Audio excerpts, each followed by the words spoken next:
Hello guys, आज हम आपको बताएंगे इंडिया की एयर डिफेंस सिस्टम के बारे में। कितना कैपेबल है इंडियन एयर डिफेंस सिस्टम्स और कौन कौन सी air defence system Indian military इस्तेमाल करता है। इसके साथ बताएंगे इंडियन एयर डिफेंस सिस्टम की लेयर के बारे में, कितना शक्तिशाली है Indian layer air defence systems. और जैसे कि पिछले वीडियो में हमने कहा था पाकिस्तान एयर डिफेंस सिस्टम के बारे में, उसी का एक सेकेंड पार्ट और काउंटर भी कह सकते हो इस वीडियो। और गाइस, इस वीडियो को शुरू करने से पहले कहना चाहूंगा, अगर आपको इस तरह का वीडियो देखना पसंद है प्लीज इस चैनल को लाइक और सब्सक्राइब कीजिए। तो गाइस, पिछले वीडियो में हमने कहा था चाइना ने कैसा यूनाइटेड स्टेट्स का Su-75 एयर डिफेंस सिस्टम के द्वारा कैनबेरा एयरक्राफ्ट को शूट डाउन किया था। और इस बात को चाइना पब्लिकली लाना चाहता था, मगर सोवियत यूनियन की रिक्वेस्ट की वजह से चाइना इस बात से पीछे हट गया। इसका कारण सोवियत यूनियन का टारगेट इससे भी कहीं बड़ा था। इस एयर डिफेंस के द्वारा Su-71 एयरक्राफ्ट को इंटरसेप्ट करके शूट डाउन करना था। 1960 में ये बात भी सक्सेसफुली ये एयर डिफेंस के द्वारा Su-71 एयरक्राफ्ट को इंटरसेप्ट करके शूट डाउन किया सोवियत यूनियन। और इसके बाद सोवियत यूनियन का इस हथियार को काफ़ी ज़्यादा हाइप और काफ़ी ज़्यादा इम्पोर्टेंस मिलने लगा, जिसके वजह से इस S-75 एयर डिफेंस सिस्टम का इस्तेमाल बढ़ने लगा। कई सारा वार में इस S-75 एयर डिफेंस का इस्तेमाल बढ़ने लगा, जैसे कि Vietnam war, 6 day war, 1965 war, 1967 war, 1971 war, cold war, Iran Iraq war, Syrian और Yemen civil war, gulf war और भी कई सारा वार।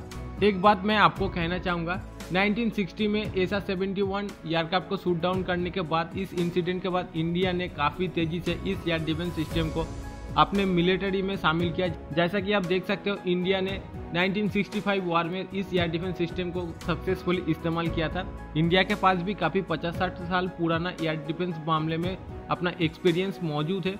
इंडिया भी काफ़ी वार में इस S-75 के द्वारा एयर डिफेंस सिस्टम का एक्सपीरियंस ले चुका है। तो यहाँ पे इंडिया का डेफिनेटली काफ़ी ज़्यादा एडवांटेज भी होगा इंडिया के पास। तो गाइस, उस समय पे S-75 एयर डिफेंस सिस्टम अगर इतना शक्तिशाली है, तो वर्तमान समय पे दुनिया का सबसे शक्तिशाली और latest air defence system S-400 air defence system है। तो गाइस, आप खुद ही सोचिए कितना ज़्यादा शक्तिशाली होगा ये एयर डिफेंस सिस्टम। और एक बात कहना चाहूँगा, अमेरिका खुद इस एयर डिफेंस सिस्टम से काफ़ी ज़्यादा डरता है। और ये एयर डिफेंस सिस्टम जो भी देश खरीद रहा है या जो भी देश खरीदना चाहता है, उसके ऊपर डायरेक्ट बैन लगवा दे रहा है। अमेरिका इतना ज़्यादा डरता है। इसका सबसे बड़ा कारण सोवियत यूनियन जब टूटा था, उसके बाद 1994 में America S-300 air defence system Belarus से खरीदा था। इसका सीधा सा कारण था इसका इंफॉर्मेशन कलेक्ट करना। मगर एक बात बता दूं, अगर अमेरिका के पास S-400 एयर डिफेंस सिस्टम हाथ लग जाए तो भी S-500 का कोई भी इंफॉर्मेशन अमेरिका कलेक्ट नहीं कर पाएगा। इसका कारण रसिया हर एक एयर डिफेंस सिस्टम एक अलग सिस्टम्स और अलग तरीके से बनाता है, मगर इसका नाम देता है S-300, S-400 एक सीरियल वाइज। देखा जाए तो S-300 के साथ S-400 का कोई भी सिमिलरिटी नहीं है, 1% भी सिमिलरिटी नहीं है। इसलिए इस रशियन इस टाइप का एयर डिफेंस को कोई डिकोड या कोई भी तोड़ अमेरिका आज तक बना नहीं पाया। और दूसरे सबसे बड़ी बात, इस S-300 सिस्टम में अमेरिका खुद F-22 और F-35 फाइटर जेट को टेस्ट किया था। और उस समय पे अमेरिका काफ़ी ज़्यादा कॉन्फिडेंट था इस S-400 सिस्टम को अमेरिका बीट दे सकता है। मगर जब सीरियन सिविल वॉर स्टार्ट हुआ, उस समय पे अमेरिका बहुत ही ज़्यादा F-22 और F-35 फाइटर जेट को भेज रहा था अपने मार्केटिंग के लिए। मगर जब S-400 air defence system Syria में प्लांटिंग किया रसिया ने, उसके बाद अमेरिका ने F-22 और F-35 फाइटर जेट को भेजना बंद कर दिया। इसका सीधा कारण था ये दोनों फाइटर जेट को ट्रैक और डिटेक्ट कर लिया था S-400 air defence systems.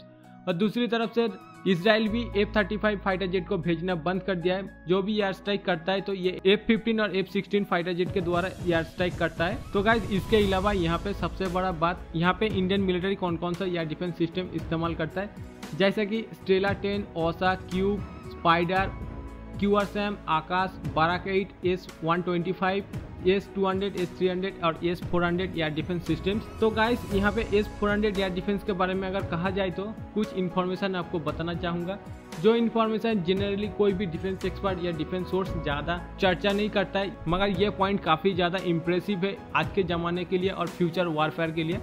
Guys, किसी भी एयर डिफेंस सिस्टम का सबसे मजबूत होता है उसका राडार सिस्टम। जिस एयर डिफेंस सिस्टम का सबसे मजबूत राडार सिस्टम होगा, उस एयर डिफेंस सिस्टम दुनिया का सबसे शक्तिशाली एयर डिफेंस कहा जाएगा। जैसा कि S-400 का राडार डिटेक्शन रेंज है 600 किलोमीटर। इसका मतलब इंडिया अगर अंबाला एयरबेस के आसपास इस एयर डिफेंस सिस्टम प्लांट करता है तो इंडिया 300 किलोमीटर दूर बैठकर पाकिस्तान का 300 किलोमीटर अंदर कोई भी ऑब्जेक्ट को ट्रैक और डिटेक्ट करने में सक्षम होगा। दूसरा सबसे बड़ी बात, ये एयर डिफेंस सिस्टम एक साथ 5 मिसाइल्स को एंगेज करने में सक्षम होगा। और तीसरे सबसे बड़ी बात, S-400 air defence system 14 Mac तक किसी भी टारगेट को ट्रैक और डिटेक्ट करने में सक्षम है और 0.4 मीटर पर स्क्वायर किसी भी टारगेट को 250 किलोमीटर दूर से ट्रैक और डिटेक्ट करने में सक्षम और 4 मीटर पर स्क्वायर किसी टारगेट को 390 किलोमीटर दूर से ट्रैक और डिटेक्ट करने में सक्षम है ये एयर डिफेंस सिस्टम। इसका मतलब S-400 air defence system Pakistani JF-17 thunder को 300 किलोमीटर दूर से ट्रैक और डिटेक्ट करने में सक्षम और F-16 फाइटर जेट को 250 किलोमीटर दूर से ट्रैक और डिटेक्ट करने में सक्षम है। और एक बात बताना चाहूंगा, भारत ऐसी 5 रेजिमेंट मिसाइल सिस्टम खरीद रहा है। डेफिनेटली 5 रेजिमेंट में 2 राडार सिस्टम होगा। इसका मतलब भारत के पास ऐसी राडार सिस्टम 10 होगा और यहाँ पे एक राडार का रेंज है 600 किलोमीटर। इसका मतलब 5 राडार सिस्टम अगर इंडिया अपने पाकिस्तान के तरफ प्लांटिंग करता है तो 5 राडार सिस्टम इंडिया के 300 किलोमीटर अंदर से लेकर पाकिस्तान के 300 किलोमीटर तक टोटली ट्रैक और डिटेक्ट करने में सक्षम होगा। गाइस यहाँ पे दूसरा सबसे बड़ी बात, S-300 को लेकर कई डिफेंस सोर्स ये क्लेम करता है इंडिया S-300 डिफेंस खरीदा है। कई डिफेंस एक्सपर्ट ये कहता है नहीं, मगर यहाँ कुछ डिफेंस ऑफिशियल वेबसाइट और रशियन डिफेंस ऑफिशियल वेबसाइट ये दावा किया जाता है इंडिया ने S-300 एयर डिफेंस सिस्टम को परचेस किया था। मगर यहाँ पे कुछ डिफेंस एक्सपर्ट ये बताता है अगर India S-300 air defence system खरीदा है तो उस समय पे अमेरिका इंडिया के ऊपर कोई रिएक्शन क्यों नहीं दिया और 2019 में जो इंसिडेंट हुआ था वो वाकया में S-300 का भूमिका क्यों जीरो था। यहाँ पे एक बात आपको मैं फिर से कहना चाहूँगा, जिस समय पे इंडिया इस एयर डिफेंस सिस्टम को खरीदा था वो 2006 था और 2006 में कम्प्लीटली अमेरिका एंगेज था मिडिल ईस्ट में। उस समय पे अमेरिका ऑलरेडी अफगान और इराक वार में पूरा का पूरा एंगेज था और एक अमेरिकन एक्स मिलिट्री जनरल ने कहा था उस समय पे अमेरिका को उसको ऑर्डर दिया गया था आने वाले 5 सालों में 7 देश के ऊपर अटैक करना था और अमेरिका का उस समय पे सबसे बड़ा सेटर था बिन लादेन। तो डेफिनेटली उस समय पे अमेरिका इस चीज़ के ऊपर ज़्यादातर ध्यान नहीं दिया और उस समय पे यह डिफेंस सिस्टम इतना ज़्यादा इंपॉर्टेंट नहीं था जो वर्तमान समय पे इतना इंपॉर्टेंट है। तो उस समय पे अमेरिका सोचता था S-300 अमेरिका के पास है, डेफिनेटली इसका कोई डिकोड अमेरिका के पास मौजूद होगा, इसलिए अमेरिका ज़्यादातर रिस्पांस नहीं दिया। दूसरे सबसे बड़ी बात 2019 की अगर बात की जाए तो गाइस देखिए इस एयर डिफेंस सिस्टम का रेंज है 200 किलोमीटर और ये इंडिया का हर एक हाई वैल्यू टारगेट और इम्पोर्टेंट टारगेट के आसपास प्लान किया गया है। जैसे कि देखा जाए तो इंडिया का हर एक हाई वैल्यू और हर एक इम्पोर्टेंट प्लेस इंडियन बॉर्डर के 300 किलोमीटर दूर है और यहाँ पे S-300 का रेंज 200 किलोमीटर है। और जो 2019 में कन्फ्लिक्ट या इंसिडेंट हुआ था वो पाकिस्तान और इंडिया बॉर्डर के ठीक 80 किलोमीटर से लेकर 50 किलोमीटर तक अंदर तक हुआ था। और देखा जाए तो इंडियन S-300 या डिफेंस सिस्टम से रेंज से काफ़ी बाहर था। और एक बात कहना चाहूँगा, ऐसा छोटा मोटा कन्फ्लिक्ट हर एक देश में होता रहता है, जैसे कि ग्रीस, तुर्की, चाइना, ताइवान, अमेरिका, रशिया और भी कई सारा देश है, मगर इन सभी देश के पास क्या एयर डिफेंस सिस्टम मौजूद नहीं है या ये एयर डिफेंस सिस्टम बेकार है। एक बात कहना चाहूँगा, ये S-300 का है तो S-400 एक बड़ा सा एयर डिफेंस सिस्टम है। ये फुल स्केल वार के लिए इस्तेमाल किया जाता है और ऑपरेशनली एक्टिव रखा जाता है। इंडियन मिलिट्री या इंडियन आर्मी उस समय पे जरूरत महसूस नहीं किया इस एयर डिफेंस सिस्टम को वहाँ पे तैनात करने के लिए, ये सबसे बड़ा रीजन होगा। तो गाइस ये था तो एक इन्फॉर्मेशन। अब देखेंगे थोड़ा फिजिकली कितना शक्तिशाली होगा Indian air defence air system. सबसे पहले इंडिया ने 5 regiment S-400 air defence system खरीदा है, जिसमें हर एक रेजिमेंट में 2 राडार सिस्टम डेफिनेटली होगा। इसका मतलब 10 राडार सिस्टम इंडिया के पास मौजूद होगा और एक एक राडार सिस्टम का रेंज 600 किलोमीटर तक है। मतलब इंडिया कश्मीर से लेकर गुजरात तक 5 एयर डिफेंस सिस्टम अगर तैनात करता है तो डेफिनेटली इंडिया अपने अंदर से लेकर पाकिस्तान के 300 किलोमीटर तक किसी भी टारगेट को ट्रैक और डिटेक्ट करने में सक्षम होगा। और एक बात कहना चाहूँगा, S-400 सिस्टम इतना ज़्यादा शक्तिशाली है, खुद दूसरी एयर डिफेंस सिस्टम को कमांड और कंट्रोल कर सकता है।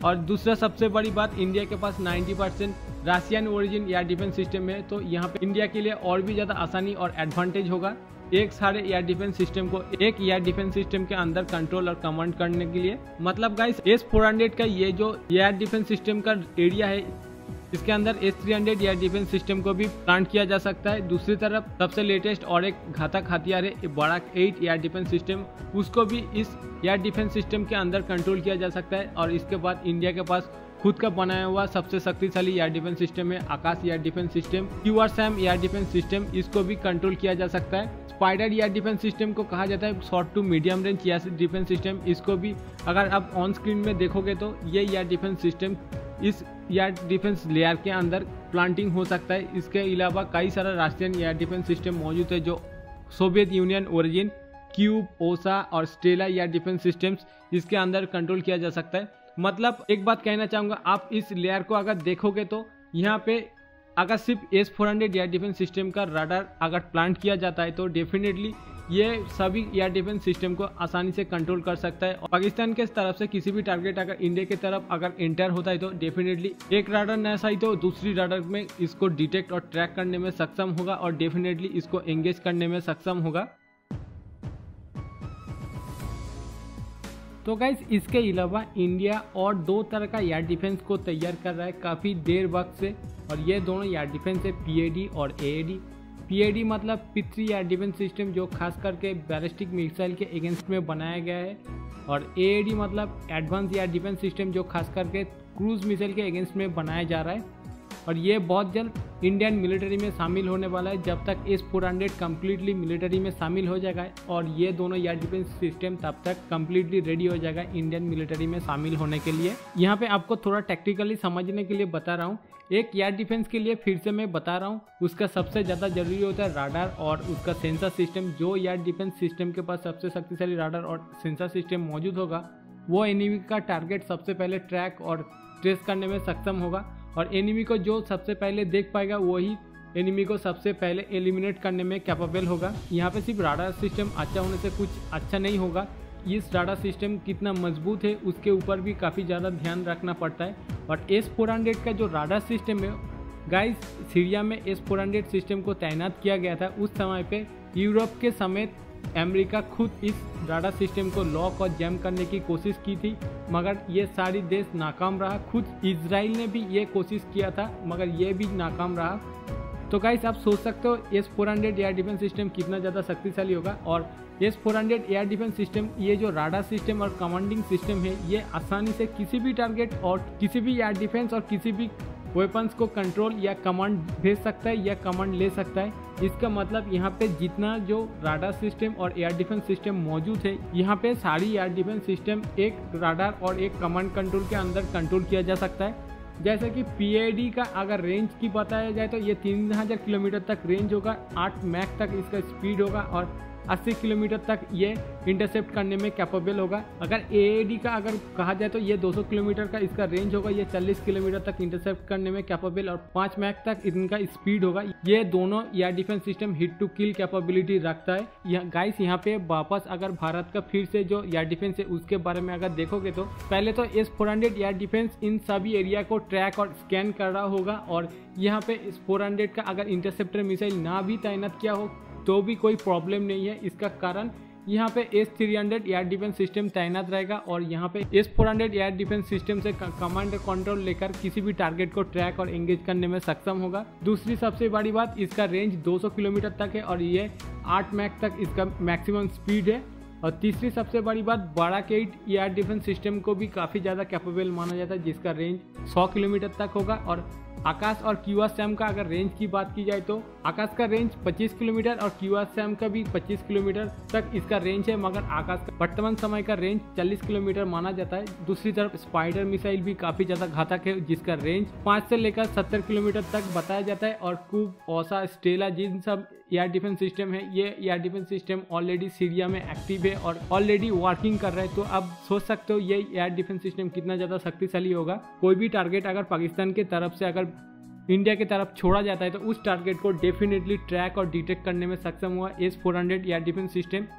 और S-400 एयर डिफेंस सिस्टम 300 से लेकर 400 टारगेट को एक साथ ट्रैक और डिटेक्ट करने में सक्षम होगा, इसलिए आसानी से ये पता चल जाएगा ये किस तरह का टारगेट है, मिसाइल, ड्रोन या फाइटर जेट या किसी भी तरह का गाइडेड बॉम्ब। और इस पता चलने के बाद ये कौन सी एरिया में जाकर गिरेगा ये भी S-400 air defence system radar के द्वारा कमांड कंट्रोल भेजा जाएगा, कहाँ पर ये टारगेट जाकर गिरने वाला है। उस जगह पर अगर S-300 या ओसा, क्यूब किसी भी एयर डिफेंस तैनात हो तो उस एयर डिफेंस से न्यूट्रलाइज किया जा सकेगा। यह एक सबसे बड़ा एडवांटेज होगा इंडिया के लिए। तो गाइस ये था इंडियन एयर डिफेंस सिस्टम्स के बारे में और इंडियन एयर डिफेंस लेयर के बारे में। इसके बारे में आप क्या सोचते हो जरूर कमेंट करके बताना। और इतना देर तक इस वीडियो को देखने के लिए बहुत ही ज़्यादा थैंक यू वेरी मच।